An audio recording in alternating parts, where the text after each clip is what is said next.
And we now move on to the next statement, and I'll give the front benches a few moments to cross over.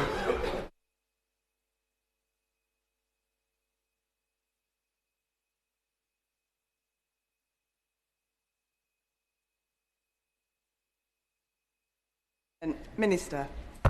Thank you, Madam Deputy Speaker. With your permission, I would like to make a statement on prison capacity. Today, the Government is publishing the second annual statement on prison capacity, and a copy will be placed in the libraries of both houses. This statement reflects this Government's determination to be open and honest about the state of our justice system, not to hide the problems, not to downplay the pressure, but to face reality and to act decisively. Today's annual statement sets out the latest prison population projections and supply forecasts, and the picture it paints is clear. Our prisons are still under severe strain. The risks we inherited from our predecessors have not vanished overnight, but the figures today do show that without the action this Government took, opposed every step of the way by the Conservatives and Reform, our law and order system today would be in crisis. Criminals allowed to roam the street, victims failed. Madam Deputy Speaker, for the first time in a very long time, we are no longer forecasting a chronic deficit of prison places. When the impact of this Government's landmark sentencing reforms is taken into account, supply is now expected to keep pace with demand in our central projected scenario. This is real progress. But let me be absolutely clear, this is not the time for complacency. The system remains under considerable pressure. The margin for error is slim, and the work to stabilise it is far from finished. Today's statement only furthers this Government's determination to fix the system fundamentally. Let us remember where we came from. This Government inherited a prison system on the brink of collapse. At one point in 2024, there were fewer than 100 places left across the entire adult male estate. Had we allowed prisons to overflow, as the party opposite were happy to risk, courts would have been forced to suspend trials, police would have been unable to make arrests, and criminals would have been left to run amok on the streets of this country, as we were forced to release thousands of offenders as an emergency measure with no proper plan in place like the last Government left us.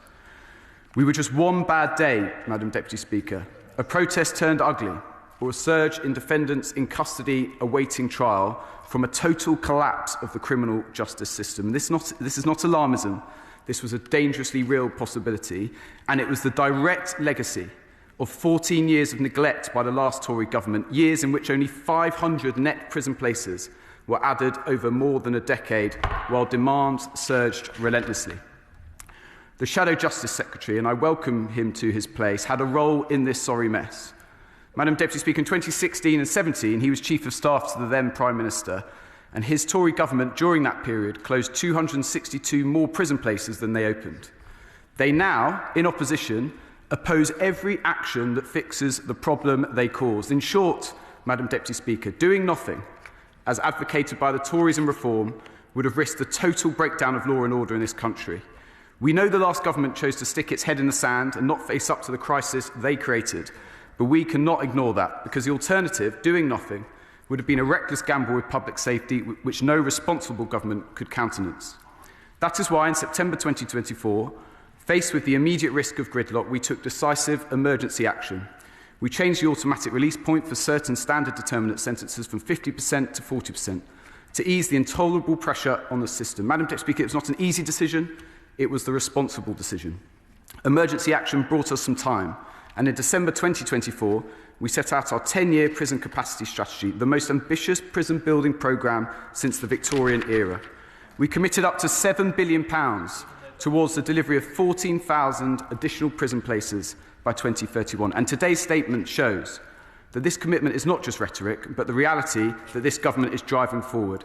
Since July 24, we've delivered around 2,900 additional prison places, including the opening of HMP Millsyke in March 2025 and a new house block at HMP Fosse Way in December. Around 5,000 more places are now under construction, including new house blocks at existing prisons and a brand new prison in Leicestershire, HMP Welland Oaks, due to open in 2029. Major infrastructure projects always carry risk, but based on the latest assessments, this Government has retained its delivery target of 14,000 new places by 2030. Order.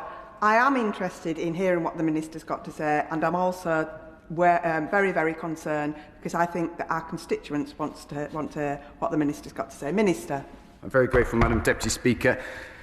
We cannot build our way out of this problem alone. Without further reform, the prison population is projected to rise by around 3,000 people every year, outstripping supply even with the largest prison build programme in generations. That is why wholesale reform is essential. This government had the courage to act.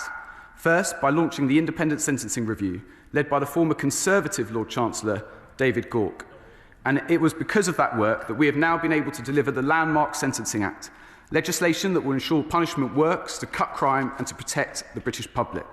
These reforms are about being smart, responsible, and honest about what works. They will keep dangerous offenders off our streets, end the revolving door of less serious offenders going in and out of prison, and put victims first, with tougher and more credible punishments outside prison.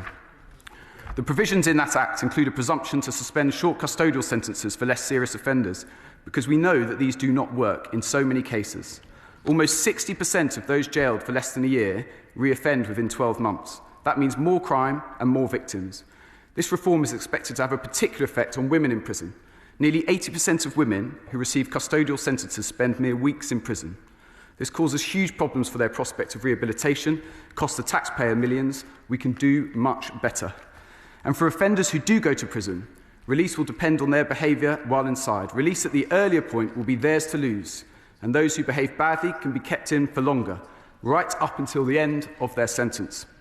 This model is based on that used in Texas, where crime is down, prisons are being closed, and the taxpayer is saving money. When offenders are released, they will face strengthened licence period with swift recall to custody if they step out of line.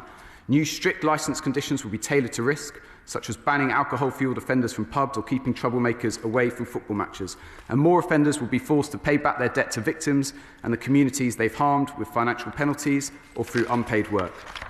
Taken together, Madam Deputy Speaker, these reforms are expected to reduce the prison population by around 7,500 places by 2028, while improving outcomes for victims and keeping the public safe. And to take that further, the Act will also make it quicker and easier to deport foreign national offenders from our prison estate. We have already seen a dramatic increase in the number of foreign national offenders leaving our country under this Labour government, and the Act that we have passed will expedite that ambition. And let us be abundantly clear, the figures today also show that this Labour government will be keeping more criminals behind bars than ever before by the end of the Parliament. A sustainable system keeping the public safe. Madam Deputy Speaker, we cannot solve this capacity crisis if we don't support our probation service. They lie at the heart of these reforms. Probation officers supervise some of the most complex and challenging individuals in our justice system. If sentencing reform is to work, probation must be strong, professional and properly supported. That is why this statement also sets out the state of probation capacity, caseloads, workforce and the action we are taking to strengthen it. This government is investing up to £700 million more in probation and community services by the end of the Parliament, a 45% increase on current funding, the largest ever investment in community justice. In doing so, we are delivering the Sentencing Act, workforce growth and expanding electronic monitoring. At least 1,300 trainee probation officers will be recruited in 2025-26. By September 2027, the probation officer staffing levels are expected to rise to around 6,500. There is no disguising the challenge ahead. There is an inevitable time lag before new officers can carry full, complex caseloads independently, but this government is committed to rebuilding probation for the long term. And we are using innovative solutions to assist, with 30 more digital and AI initiatives underway. That includes Justice Transcribe, which is already reducing time spent on note-taking by around 50%, allowing officers to focus on the vital face-to-face work that turns lives around and protects the public.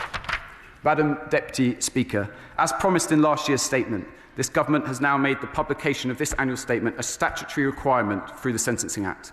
That locks in transparency, it forces evidence-based decision-making, and it holds future governments to account.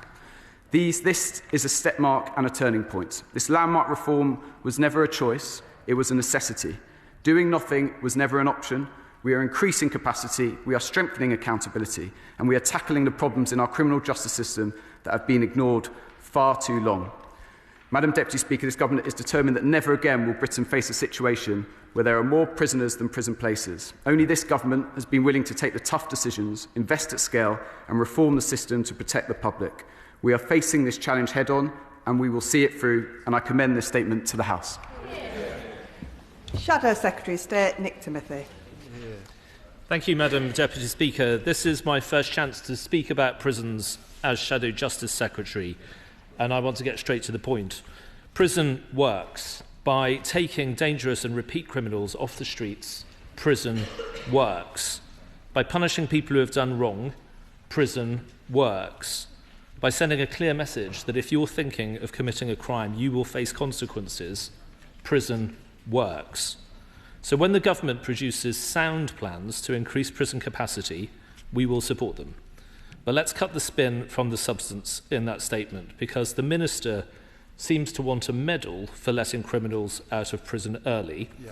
And what he said about the new prison places created since the election was utter nonsense. These places were inherited from the last government. Yeah. All he and his colleagues are doing is turning up to new prisons to cut the ribbon. Millsyke, Fosse Way, Welland Oaks, and other prisons he didn't boast about were all set up and funded before the Minister and I were even elected to this House. On the plan for 14,000 new prison places by 2031, he pretends this is some new radical departure. But that number depends entirely on the thousands of places from new prisons and house blocks started under the last government.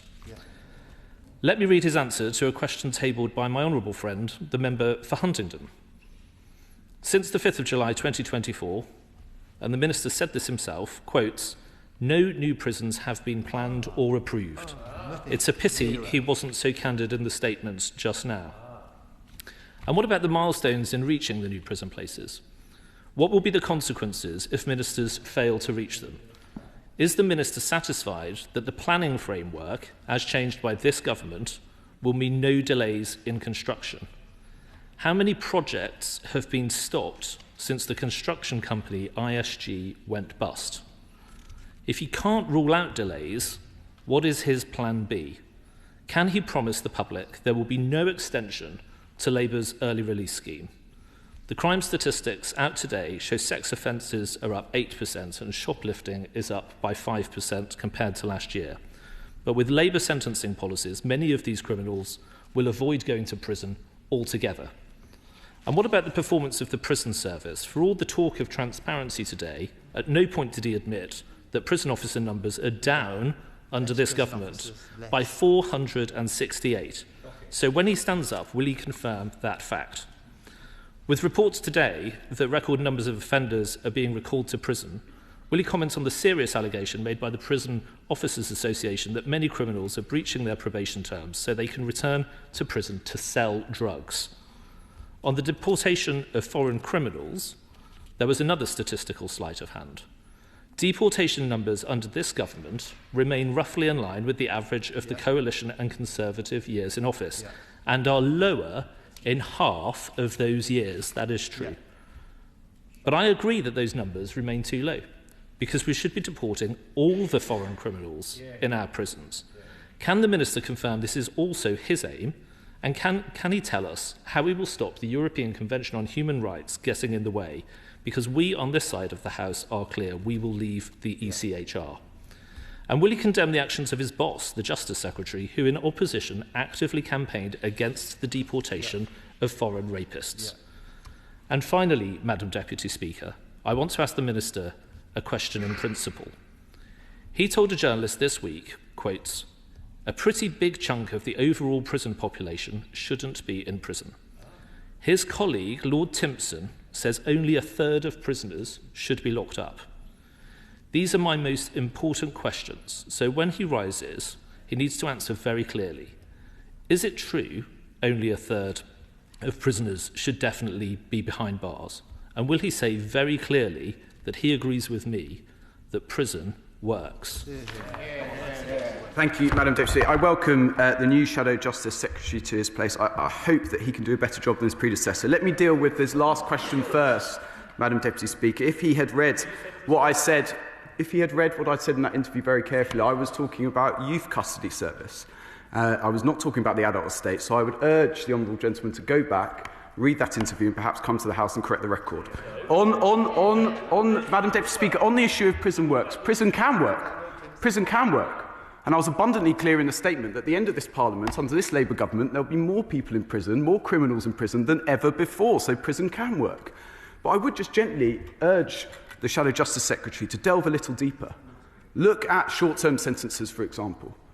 Is it the Conservative position today, which wasn't the Conservative position by the end of their time in government, that short-term sentences shouldn't be reformed at all? Because it was in legislation put forward by the Conservative government in the final year in office, never saw the light of day because of the general election, to make exactly the same changes that we're doing now. But now they oppose it. So, Madam Deputy Speaker, I'm afraid that the Conservative position on sentencing is all over the place. When it comes to prison building, they expect to get some praise for panicking in the last year of government, realising they hadn't done anything for 13 years, that they'd underfunded prisons, that places were not keeping up with demand, so they started doing something about it in the final year. But none of those places were delivered under a Conservative government. Unless I'm hallucinating, I've been to these sites, I opened them, I put the shovel in the ground. It's a Labour government that is delivering where the Tories completely failed. And Madam Deputy Speaker, on foreign national offenders, I don't accept the figures that the honourable gentleman set out today. Foreign national offenders are up. They're up under the Labour government. And in the Sentencing Act which they oppose, we're making it far more easier to deport foreign national offenders. There is a real problem that Conservatives opposition have. They're opposing every single step this government is taking to solve the crisis they created, and then they step up and moan about it. Support us. We're getting on with the job. We're reforming sentencing. We're building prison places. We're making sure that the prison system is fit for the future. They should support us rather than moaning from the sidelines. Chair of the Select Committee, Andy Slaughter. Thank you very much, Madam Deputy Speaker. The prison population is comprised in significant part of cohorts of prisoners who, for a variety of reasons, should not be there in current numbers. This includes IPP prisoners, foreign national offenders, remand prisoners and, according to press reports today, record numbers of recalled offenders, only around 20% of whom have committed new offences. What more can the government do to reduce the numbers in prison without any threat to public safety? And should the annual statement not also include statistics on rehabilitation, as the Justice Committee has called for in its recent report? In the long term, stopping reoffending is the surest method of controlling prison numbers. So will the Minister comment on the hugely disappointing news in his response to our report that core education in prisons, one of the keys to rehabilitation, is being cut by an average of 20 to 25%? Minister. Thank you, Madam Deputy Speaker. And I'm grateful to my honourable friend for his question. Let me deal with the education point up front. There has not been a cut to the overall budget in education, but it's right to say that there are challenges because the cost of the contract has increased. We are looking at making proposals about how we can ensure that education provision has the appropriate amount of resource. And we'll be making further announcements in due course and, of course, have an ongoing dialogue with the Select Committee.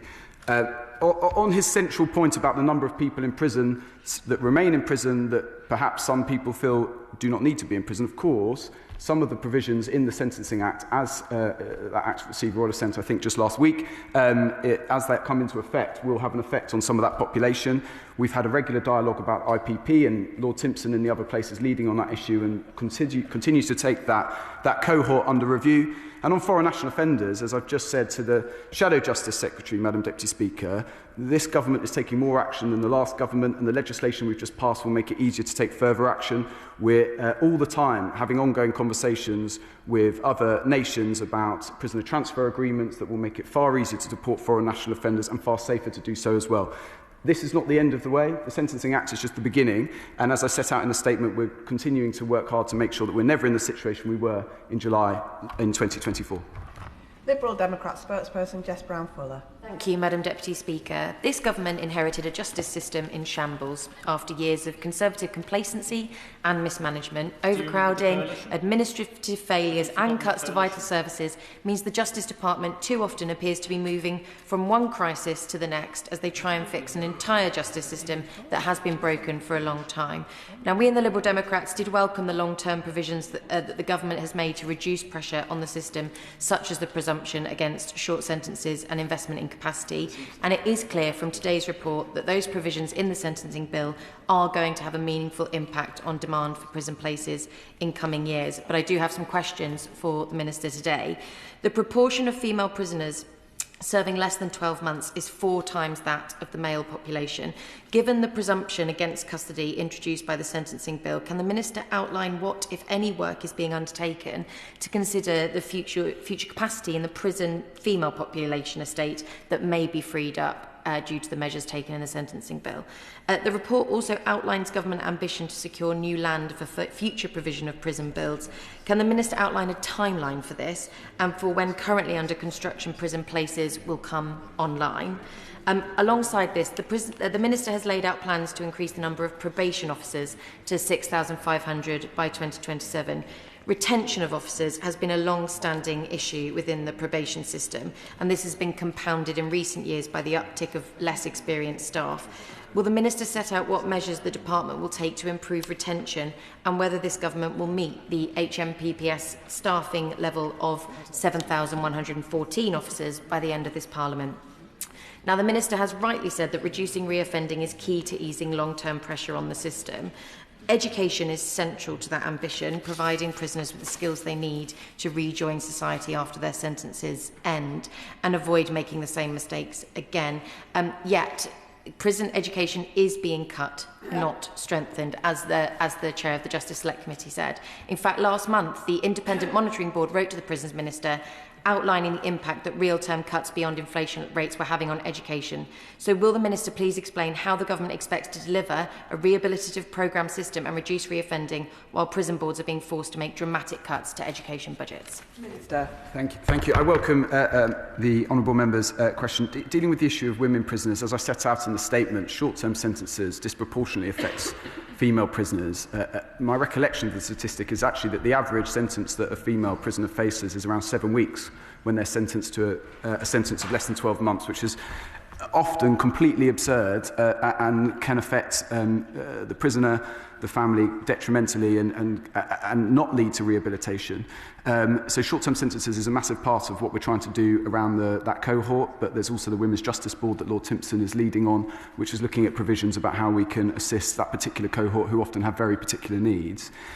On prison places, of course, there is always market volatility.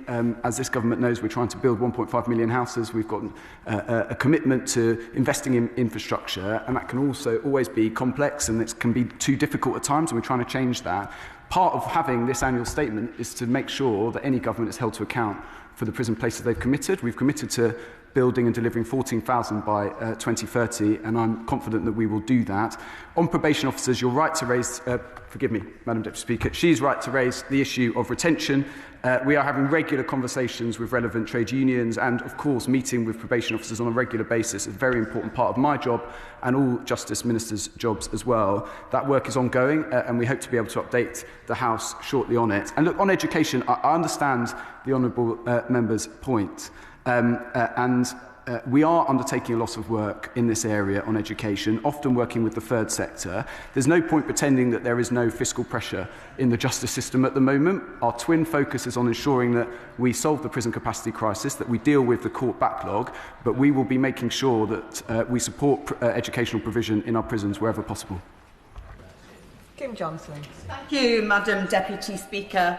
I support the comments made by my honourable friend, the member for Hammersmith and Chiswick, when he says there are too many people in prison that shouldn't be there. And part of the problem with prison capacity is that our laws on joint enterprise mean that someone can be convicted of a serious crime without making a significant contribution to that crime, often leading to multiple people serving mandatory life sentences when only one person was guilty. Locking up multiple people results in lack of prison capacity. So does the Minister agree with me that we need urgent reform of joint enterprise laws so that only those who make a significant contribution to a crime can be found guilty? Thank you, Madam Deputy Speaker. My honourable friend has been a champion on this issue for a long time. I'm very happy to meet with her and the group to discuss the complexities of that issue, because it is very complex, and I'll get my office to arrange that in due course. Sir Ashley Fox. Yeah. Madam Deputy Speaker, can I thank the Minister for his statement?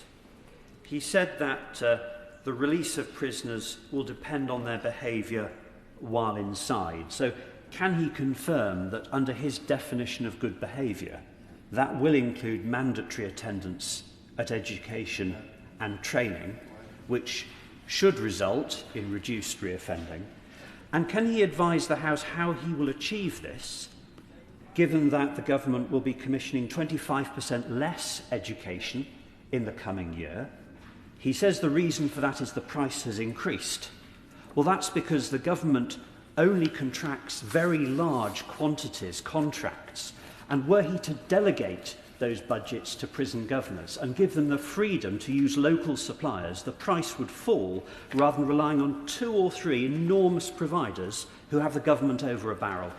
Minister. I thank the honourable member for his question. I'm sympathetic to the argument that he's making. We need to look at how we involve third sector, private sector organisations wherever possible, and we're looking at that. In terms of the adjudication process, clearly that will be developed and implemented over the coming months as the Sentencing Act has received royal assent, but it's a welcome, in my mind, reform based on the Texas model, which showed that they were able to close prisons, reduce crime and save the taxpayer billions of dollars, and we hope to achieve a similar outcome. Sally Jameson. Thank you, Madam Deputy Speaker, and I remind members of my register of interest as a member of the POA. I just want to back up what the Minister said in retaliation to the Shadow Justice Minister. Prison can indeed work, but words alone are not enough, and when you're in office you've got to back that up with action and actually run your prison estate properly, because I cannot convey into words just how dangerous the overcrowding got leading up to July 24, and I, for one, as I've said before in this House many times, will never ever forget about that. And I think it's pretty brazen to come into this chamber now and claim all these places were as a result of decisions taken in the last year of office, because those decisions should have been taken a decade before. Rushing it in the last year, when you literally left the prisons to the point of collapse, you have no jurisdiction talking in this matter in this House today. Madam Deputy Speaker, I want to thank the Minister's statement and ask if he will meet with me to discuss what more can be done to increase safety for staff in our prisons. I welcome the decision to introduce Parva into the youth estate, another decision which was delayed by the party opposite, and I would also ask him to have a look at the National Care Leaver strategy, because they are grossly overrepresented in our prison system, and if we're going to reduce the population, that's something we need to look at in the next 12 months. Minister. Thank you, Madam. I always welcome my honourable friends' interventions on this issue. I would gently say to the other side, perhaps when a former prison officer who's worked on the front line is speaking in the House, they should listen rather than chunter and shout. I welcome what she said about Parva. She will know that the then Justice Secretary introduced Parva into the youth estate. It was challenged in the courts, and the High Court has given judgment on that last week, and there is absolutely no plans to change the current position, which under statute we'll be reviewing in the summer of this year in any event. I'm very happy to meet with her in regards to care leavers and prison leavers and how we can make sure that the system properly supports offenders as they re-enter society. Slade. Thank you, Madam Deputy Speaker. Almost 1 in 6 of the prison population are on remand, and more than 2,500, which is the population of all 3 prisons in Dorset, plus the prison in Wiltshire, have been on remand for more than the custody time limit, including my constituent Liam. Many of these are not a flight or reoffending risk, and some may be innocent. Of course, dealing with the backlog will help, but that will take time. Curfews and tags can be used for some of these that will create space more quickly, but will require court capacity to do more bail hearings, so that can be looked at. Will the Minister look at that option? Minister. The honourable member will know, obviously, decisions on individual cases about remand and bail are for our independent judiciary. She's right that fundamentally this is about the backlog in our Crown Courts, and I look forward to the Liberal Democrats supporting legislation that will solve that issue in due course. Good luck with that. Lloyd Hatton. Thank you, Madam Deputy Speaker, and I thank the Minister for updating the House with this important annual statement. Unfortunately, the Jailhouse Cafe, which is a fantastic rehabilitation initiative for both prisoners and ex-prisoners on Portland, is set to close its doors in the next few days. Expia, the brilliant charity who run this cafe, are currently not in a financial position to carry out essential repair works. The funding that they need to fix up the cafe requires a 10-year occupancy agreement for the cafe building, which so far they have been unable to secure. I know we can find a practical solution to this, Madam Deputy Speaker, so will the Minister work with myself and with Expia to find a simple solution that supports the Jailhouse Cafe reopening later this year? Minister. My honourable friend is a brilliant champion for his constituency and in particular the cafes within it, including this one, and he's been telling me all about how important this is to the local community. I'm very happy to meet with him and we'll do everything we can to keep this cafe open. Mark Pritchard. Speaker, a Crown Court judge in Shropshire recently referenced the county's shoplifting epidemic.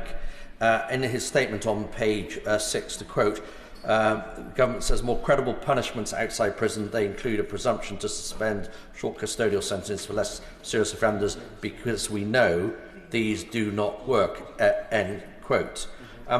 Does the Minister accept that shoplifting is a crime, that it is not victim-free, and in many circumstances a custodial sentence might still be relevant, and despite the sentencing bill soon to be enacted, that the retailers and shopkeepers of Shropshire will know when they go to work in the morning, working hard, getting up early, going to bed late at night, that the profits they make are not going to walk out of the door with somebody who's shoplifting getting away scot-free and getting a free pass from this government? Minister. I was going to say I thank the intervention from my honourable friend, but he sort of ruined it at the end. Look, shoplifting is a crime. The Home Secretary made an announcement earlier this week about ensuring that we prosecute shoplifting. The issue about the short-term sentencing is that this is a presumption, but clearly we're not banning short-term sentences. Short-term sentences are absolutely vital in lots of cases, particularly in domestic abuse cases. Short-term sentences can be vital, and also prolific offenders, which many shoplifters are. Tessa Munns. Madam Deputy Speaker, I welcome the Minister's statement. The Minister states that the number of extra prison places created since July 2024 is 2,900. But can the Minister say how many cells have been temporarily and permanently closed due to fire safety concerns and other maintenance issues? And can he also state what the impact his department thinks will be the anticipated result of the Leveson review, and whether the Justice Select Committee on which I sit will receive his updated modelling, which includes these reforms, and whether he's going to come and speak to the Justice Select Committee about these things. Thank you. I'm very happy to come and speak to Justice Select Committee as and when invited. In terms of the fire safety, she raised an important point. I don't have the exact figures to hand, but there are issues in the estate. Happy to write to the Honourable Member with those figures. There are definitely issues throughout the prison estate with fire safety. Of course, safety being the primary focus, but the effect that has on capacity more generally and maintenance. In terms of the effect of Leveson's Report 1 and 2, which will be forthcoming, that will be set out, and the modelling and assessments will be set out as and when the legislation comes before the House.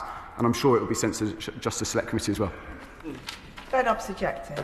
Madam Deputy Speaker, with regards to prison capacity, my understanding is that of the 14,000 prison places that are planned, none of them are Category A.